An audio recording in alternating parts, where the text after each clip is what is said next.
My wife and I have a great relationship.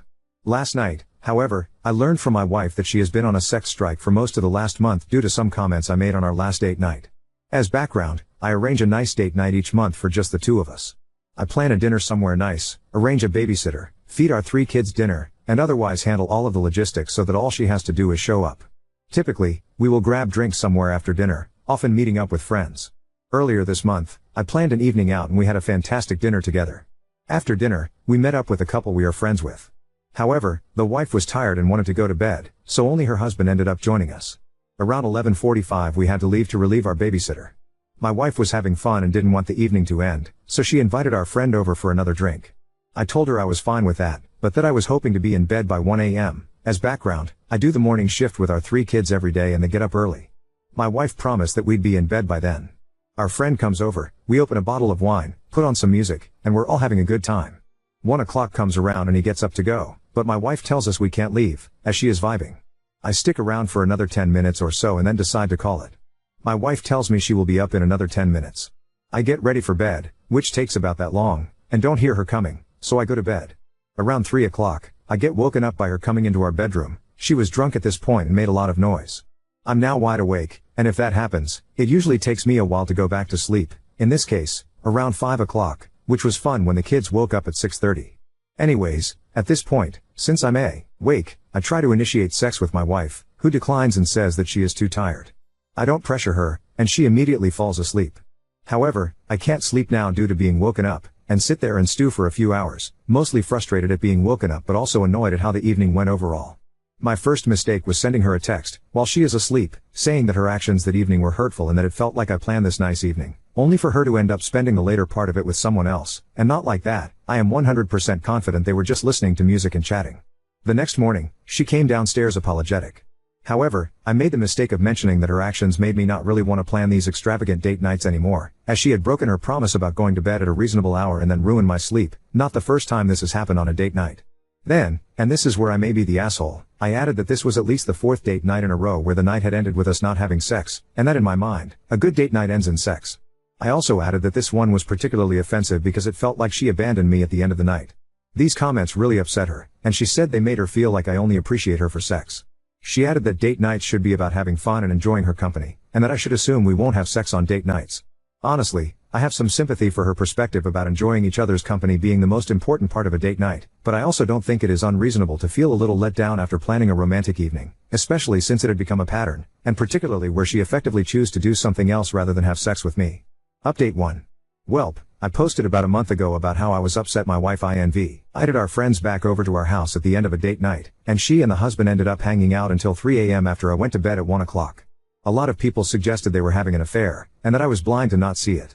I swore and swore there was no way, I trust both of them, etc. Turns out, Reddit was right. I was unpacking the car and my wife had left her phone in there, and when I picked it up a text from our friend flashed across saying how he wanted to kiss her and asking her to tell me she needed a night out and should go out to the bar with him. I know it's an invasion of privacy, but we know one another's passcodes, so I opened her phone and checked their text chain. She had been deleting his messages but they were still in the deleted messages folder, and it wasn't great. They've been going on dates during the day when I'm at work, and he has said very suggestive things to her. I confronted my wife about it and she claimed it was purely an emotional affair, that she knew he loved her, and enjoyed the attention, and that she had been dealing with severe depression, which is true, and it was nice to have someone to talk to who wasn't me. That she still loved me, it was just very flattering to have the attention. I don't know whether that is all true or not, but I honestly do think she is telling the truth. She pretty much argued it wasn't that big of a deal because they didn't do anything physical outside of him kissing her once, and in her defense the suggestive texts all came from him. So I don't know where we will end up, just reality shattering because I would have never thought either would betray me like this. First, look up Trickle Truthing. You have not yet been given the full story. She's also going to continue to cheat on you. A cheater that regrets their actions wouldn't try to minimize them. Second, tell his wife. She needs to know that her partner is betraying her too. Third, go get a consultation with a diver, say lawyer or two. Consultation doesn't mean filing. It means learning what the process is like and what the potential outcomes are. I'm sorry you're going through this. Update 2.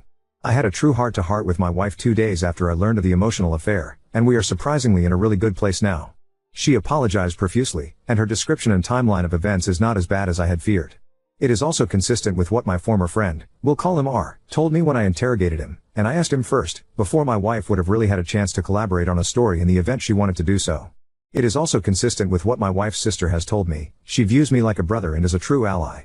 As backstory, R and his wife have been going through marital issues for quite some time. We were aware of this.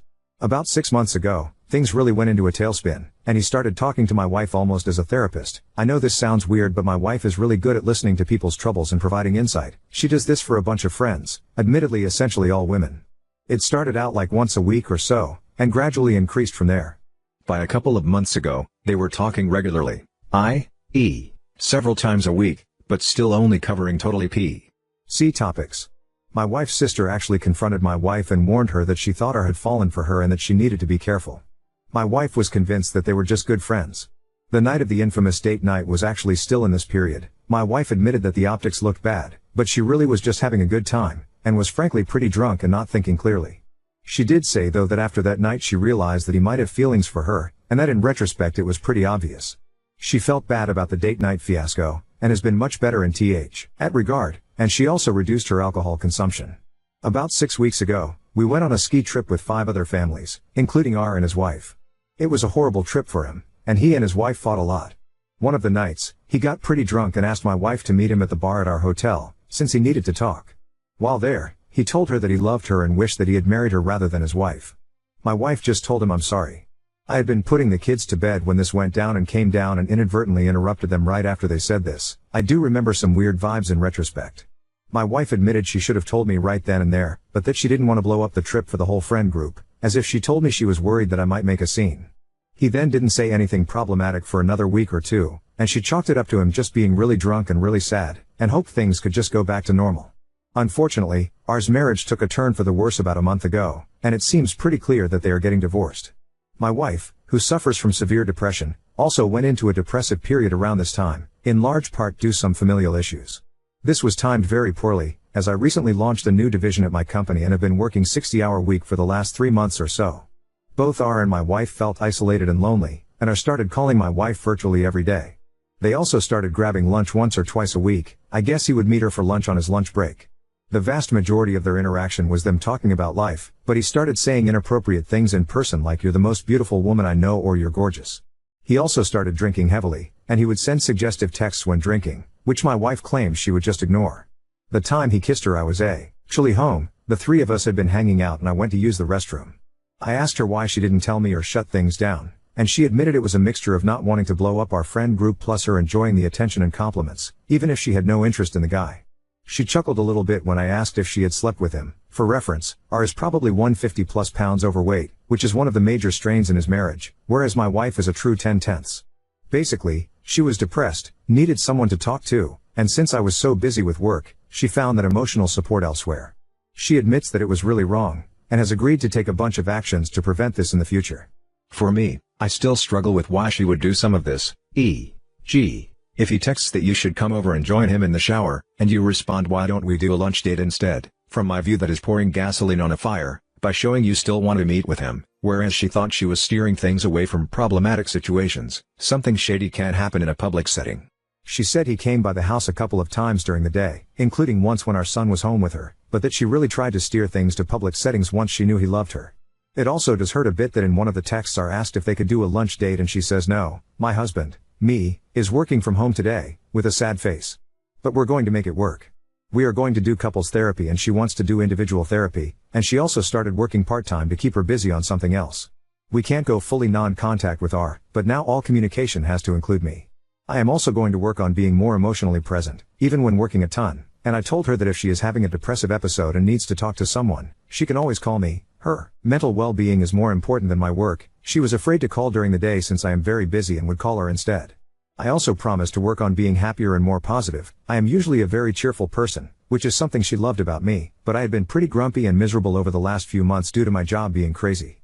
So a little blame does rest with me. I'm certainly not perfect, although I'd never cheat on my partner. I know most of you will probably roll your eyes and say I'm being a pushover, but none of you know how amazing my wife is. She has a magnetic personality and is the life of a party. She is also one of the brilliant people I have ever met. She's a great mom, and my best friend. And finally, she's a bombshell. When she is dolled up, most heads turn when she enters a room. If you've ever seen Wedding Crashers, she is, in both personality and appearance, eerily similar to Isla Fisher's character, although she is better looking than Isla. I honestly can't blame R for falling for her, but I can blame him, and call him a piece of shit, for acting on it. Dumb? Maybe. But my wife is too amazing to let go over this without a fight, especially when she seems committed to fixing things, and actually apologetic, including for getting defensive the night I discovered it. I'll do an update in a few months. Hopefully things will be positive. Update 3. As a recap, I made an IDA post about me being upset at my wife inviting for my best friend over on a date night earlier this year. A majority of the responders replied that they were likely having an affair. I defended my wife and former best friend, and then a month later I discovered Reddit was right, and they were indeed having an affair, albeit an emotional one. After my last few posts gained some traction, I promised to provide an update in a few months.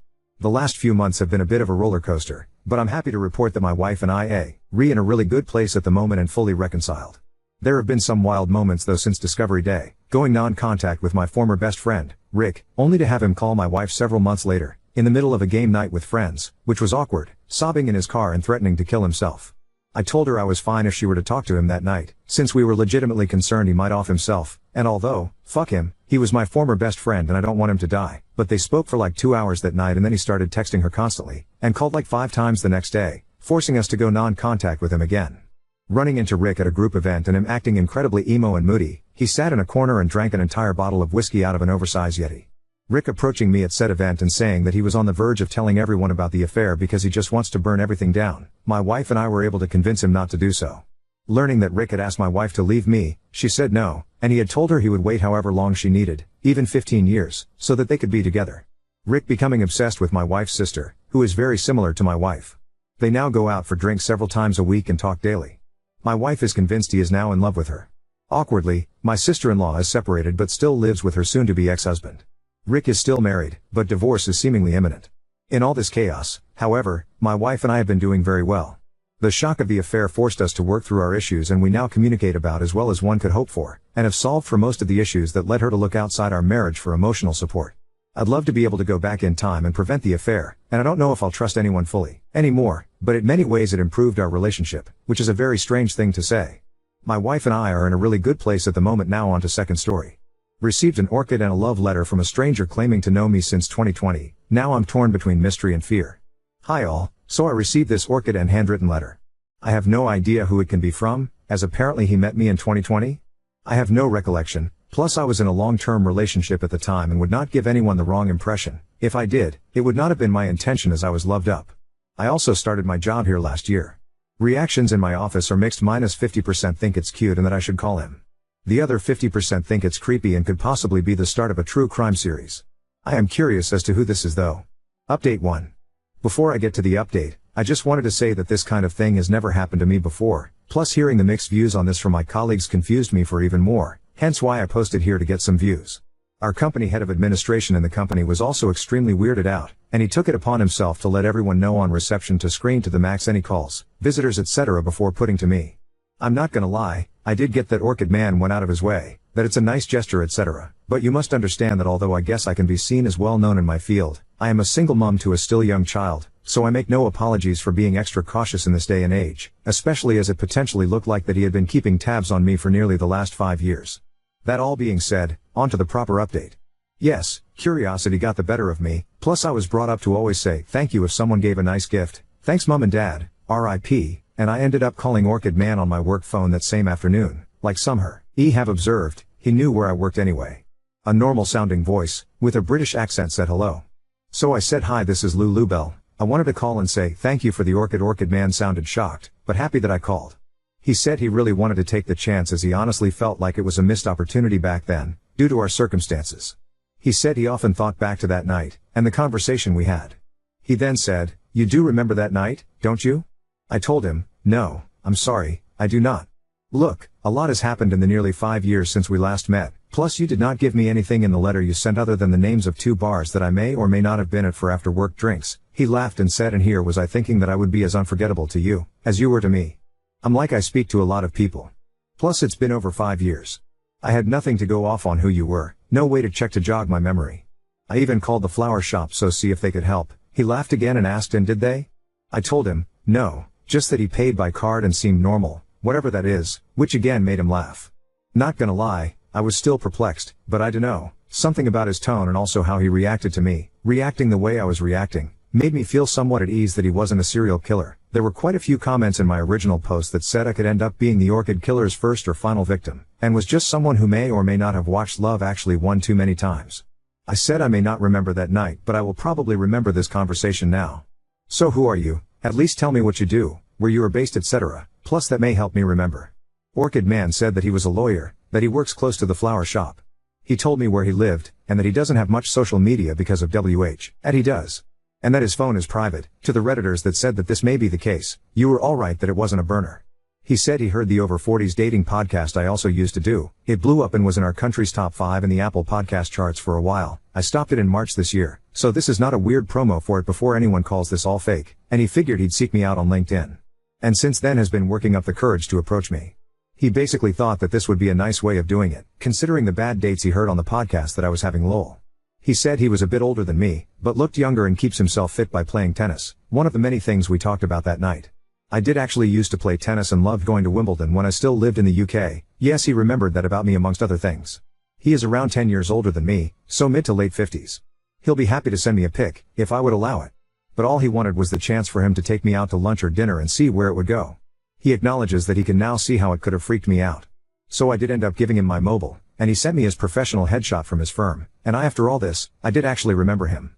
The night I met him, I was on one of my numerous breaks with my ex. I loved him so much, but after a few years together he still didn't know what he wanted and kept on wanting breaks. Yes, that's another story for another day, and even though myself and Orchid Man did have a nice drink and chat together that night, nearly 5 years ago, I was hoping that my current relationship would still work out. I was not ready to give up on it then or see other people.